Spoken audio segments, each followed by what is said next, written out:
بہت ہی خوبصورت عمل ہے۔ صبح سورج نکلتے ہوئے آپ نے یہ عمل کرنا ہے، صرف اور صرف ایک تسبیح آپ نے اس عمل کی کر لینی ہے۔ انشاءاللہ اس کے بعد آپ دیکھیں گے کہ آپ پر اللہ تعالیٰ غیبی رزق کے دروازے کو کھول دیں گے۔ کس طرح کرنا ہے، کیسے آپ نے اس عمل کو مکمل کرنا ہے، مکمل طور پر آپ سے ذکر کریں گے۔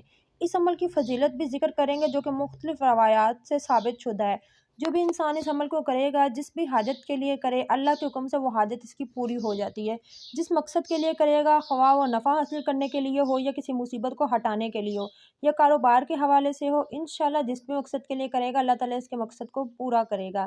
جو بھی اس عمل کو کرے گا وہ تمام انسانی شیطانی شرارتوں سے حتی جن بھوت اور آگ سے بھی محفوظ رہے گا۔ جو بھی اس کو کرے پانی پر دم کر کے کسی مریض کو پلا دے، خواہ وہ مرگی والا کیوں نہ ہو، اس کے اوپر دم کر دے، پانی پلا دے، انشاءاللہ اس کے مرگی کا دورہ ٹھیک ہو جائے گا۔ جو بھی کسی درد کی جگہ یا کسی جادو والے آدمی کو متواتر 7 دن تک اس عمل کو کر کے اس کو پلاتا رہے گا، درد بھی جاتا رہے گا بلکہ جادو کے اثرات بھی جاتے رہیں گے۔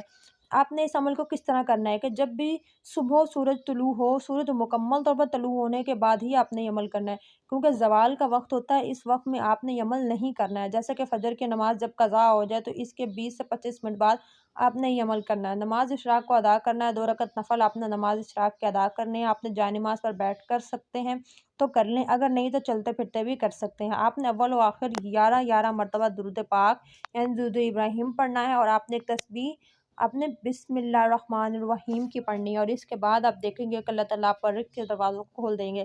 بہت ہی مجرب عمل ہے، غیبی رزق کے دروازے کو آپ پر کھول دیا جائے گا، کیونکہ ہر عمل اپنے اندر یہ خاصیت رکھتا ہے کہ جب اس کو کر لیا جاتا ہے، جب اس کو اپنی زندگی کا حصہ بنا لیا جاتا ہے، اس میں جو خاصیتیں ہوتی ہیں وہ آپ کو حاصل ہونا شروع ہو جاتی ہیں۔ اس کی سب سے بڑی خاصیت یہ ہے کہ اس میں ہر قسم کی برکت پائی جاتی ہے، خواہ وہ رزق کے حوالے سے ہو، خواہ وہ کاروبار کے حوالے سے ہو، جس چیز میں آپ برکت چاہتے ہیں آپ بسم اللہ الرحمن الرحیم کو اس پر لازم قرار دے دیں۔